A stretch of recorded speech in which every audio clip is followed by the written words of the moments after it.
The Lord's Sermons. Sermon 35, 9th Sunday after Trinity. The Lord's grief over Jerusalem. Luke 19:41-46. And when he was come near, he beheld the city, and wept over it, saying, If thou hadst known, even thou, at least in this thy day, the things which belong unto thy peace. But now they are hid from thine eyes. For the days shall come upon thee, that thine enemies shall cast a trench about thee, and compass thee round, and keep thee in on every side, and shall lay thee even with the ground, and thy children within thee, and they shall not leave in thee one stone upon another, because thou knewest not the time of thy visitation. And he went into the temple, and began to cast out them that sold therein, and them that bought, saying unto them, It is written, My house is the house of prayer, but ye have made it a den of thieves. April 12, 1872. Already in the revelations about the spiritual Son, you find explained what it means, and Jesus wept. There you are shown that spiritually these words express the deepest sorrow of God who brought for his children his whole kingdom of heaven to their earth, even showed them in a visible form their Creator and Lord of all the universes, and how the blind, in spite of all that, did not recognize him, the manifestation of supreme love, meekness, and grace. They did to him whatever despicable and painful things can happen to a man, and spurned his teaching, the teaching of love, reconciliation, and forgiveness. It was this great blindness of the majority of his contemporaries which made the great Creator, visibly embodied in Jesus, shed tears of sadness. He wept over the decadence of the capital of the Jewish people, foreseeing their total end as an independent nation, followed into the distant future by the contrary line of thinking. This nation, once chosen by me for the greatest destiny, has pursued to this very day. The exaltation of my disciples, who in my entry into Jerusalem believed to recognize the climax of my mission, did not suit the Pharisees and scribes at all. When they demanded that I should rebuke my disciples, I replied, Let them rejoice, for if they keep silent, the stones will speak. By this I wanted to tell these deluded people that soon after the rejoicing of my disciples will have turned to mourning, the stones of the destroyed walls of their city and temple will show them that they did not recognize me who entered within their walls with the palm of peace. They recognized neither the divine teacher nor his teaching from the heavens, longing only for worldly glory and splendor, and a worldly Messiah who was to strengthen and fortify them even more in their good living and sordid pleasures. Not fully 50 years had passed since my death, when my warning became a reality. The chosen people had ceased to exist as an independent nation. As I once cast out from the temple the sellers and buyers who had turned the house of prayer into a market, thus later on the Jews were driven out of Jerusalem because what had earlier happened in the temple, they had continued in the city.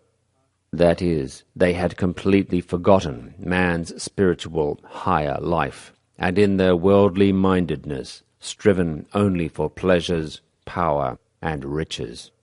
Thus they themselves fulfilled my prediction, which in deep sorrow I made concerning the walls of Jerusalem and the temple. As then I directed my words of lament to erring mankind, I also now want to do the same again for the now living and the coming generations. Now, too, I am grieved at the fate of many a soul. Even I, as God, cannot save, because I may not interfere with man's freedom of action. Thus I see also now how mankind's ship is fast approaching rocks and reefs in full sail. I foresee the shattering of all their hopes and dreams of happiness, and how thousands upon thousands recognize only late, yes, too late, what they should have done but failed to do. To them, too, I would like to say what I once said to Jerusalem and its inhabitants. If you would only recognize what could give you peace, for the time will come when through bitter experiences you will feel what you did not recognize at the time of visitation through my blessing and grace. Today, too, I could repeat my lament about Jerusalem's inevitable fate, for also today's foolish mankind does not recognize its mission, the purpose of its creation, and its present and future life. Therefore, a reaction in a completely natural spiritual way must set in, through which, in accordance with my divine laws, the spirits, souls, and beings are once more put in their place, which alone will enable them to attain to the degree of perfection I set them as their highest goal. It is often sad for a mortal father to see his children, notwithstanding all his sacrifices, love, and care that was devoted to their spiritual and moral education, turn out failures and take the wrong road, instead of becoming the comfort and joy of his old days. How they repay his love with sorrow, anxiety, and often disgrace. But what can he, the disappointed, do? He has no control over his children's individuality. They are mentally and spiritually free and can think and do whatever suits them. Thus parents often helplessly see all their hopes dashed one after the other, collapsing like castles in the air. What here happens to mortal parents happens also to me, to a much more intense degree. I, the creator of all the universe, must watch my created beings, destined by me for the highest spiritual majesty, walk in the opposite direction, instead of hastening towards the spiritual in the awareness of their sublime descent. I must watch the spiritual being spurned, derided, and described as the fancy of crazy fanatical bigots, whilst the gross material pleasures of worldly life are praised as man's most precious possession.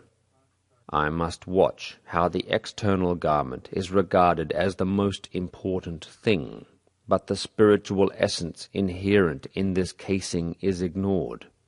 Here too applies what I once said to the Pharisees. Even if my disciples and adherents were silent, the stones, that is, all the material kingdoms of nature, would speak and call to men everywhere. Awake, mankind, from your worldly intoxication. You seek in vain to deny your destiny and your Creator. If you do not want to believe in the precepts he left you from the time of his visible sojourn on earth, if you want to drown the voice in your own heart, which as something is certain, keeps speaking to you and admonishing you, if you want to deny all this, do contemplate nature. The keenest, over-subtle reasoners, natural scientists, and explorers of matter, despite their resistance, all do and must come to realize in the end that high above matter there dwells a great spirit who unites the smallest atoms as well as the great worlds to a whole, and who, as can be seen from all his works, can only be a God of love, grace, and forbearance, and, as was once stated in the parable of the prodigal son, he rejoices more over one regained than over 99 righteous, who do not need to be comforted. There is a God. This call resounds from everything. Even the linking together of political and social circumstances shows the attentive observer clearly enough that events do not always take the turn man intended, but that in the life of the individual, as well as in that of whole nations, the results of efforts often differ considerably from what had been hoped for. The might of the deity becomes manifest everywhere, with love for the ones who love, with anger for the angry ones, with forgiveness for those who forgive. And as I once shed tears of divine grief over the blindness of the inhabitants of Jerusalem, because I foresaw how these erring children would first assault me physically, then offend against my teaching spiritually, eventually suffer death themselves, and cease to be a nation once and for all, since they did not want it otherwise. Now also my heart is filled with grief because of the blindness of mankind. Everywhere I cause sparks of my heavenly light to be disseminated. Everywhere my fatherly call is sounding. Turn back, deluded mankind. Hear my call. Hear the voice of your heavenly Father, who is warning you prior to the great catastrophe, as once happened to Jerusalem and its inhabitants.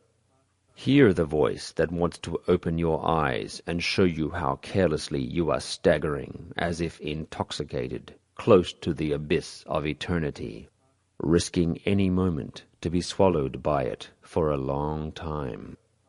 In your immaturity you will then, in those timeless spaces, be able to attain only with much hardship and great effort what here in this trial life on earth can be gained so easily. As then the destruction of Jerusalem took place not long after my decease, today it will not be long either before your social system, which you believe will last forever, is going to collapse. At that time the destruction concerned one city and one nation, but now many cities and many nations. Indeed, the whole earth and mankind living on it are involved. In those days, after the destruction of Jerusalem, the Jewish cult on the whole ceased to exist, and my teaching began to bear its first fruit among the Gentiles instead of among my people, the Jews. Thus the present so-called representatives of my teaching will discontinue their sinful game with my words and my teaching. There the walls of the temple, which, as it were, separated the people from the shrine, collapsed, and now the spiritual walls are collapsing. What was previously the property of a caste will now become common property. The temple was razed to the ground, and only devastation and horror marked the place where falsely and misunderstood the great God was worshipped. The destroyed city walls were the sole remains indicating that there had stood the capital of a nation. The same now will happen spiritually. One will hardly be able to recognize where once pure truth had been hidden and buried under a tissue of lies. Darkness will vanish, and not the dim lamp from the vault of a temple, but the almighty sun of spiritual light will illuminate and warm all things. Upon the ruins of error and deceit there will be planted the eternally verdant trees of hope, which, ever striving upward for the never-ending kingdom of heaven, will be a symbol of the path for remaining mankind. Therefore, my children, since my light of grace is shining in vain upon the great mass of the erring, something I have to recognize with sad eyes and a sorrowful heart, you shall take up this light of grace, and bear in mind that among so many thousands I have chosen you, so that one day you may become the first solid building stones of the new temple, in a new Jerusalem, after the edifice of deceit has been destroyed. Once I walked visibly among my children, and they did not recognize me. But now, when you do recognize me, or at least have the chance, be it through my words or through my works, to comprehend me as a loving Father, endeavor at least to save yourselves from the general decadence, so that when the walls of the old world of habit collapse, you may remain standing erect. Prove by your endurance and trust that although I must also now shed tears of sorrow over many that are lost, there are still some who do comprehend and appreciate the Father's love, and who, notwithstanding all that is so sad, can become a deciding factor in a future unending joy. When others deserve tears of compassion, make sure that in my spirit world tears of joy and delight are shed over you and your attitude and endurance, which shall then be the greatest proof of your victory. Amen. Thank you for listening. To learn more, send a blank email to sermons@hisnewword.org. May God richly bless you.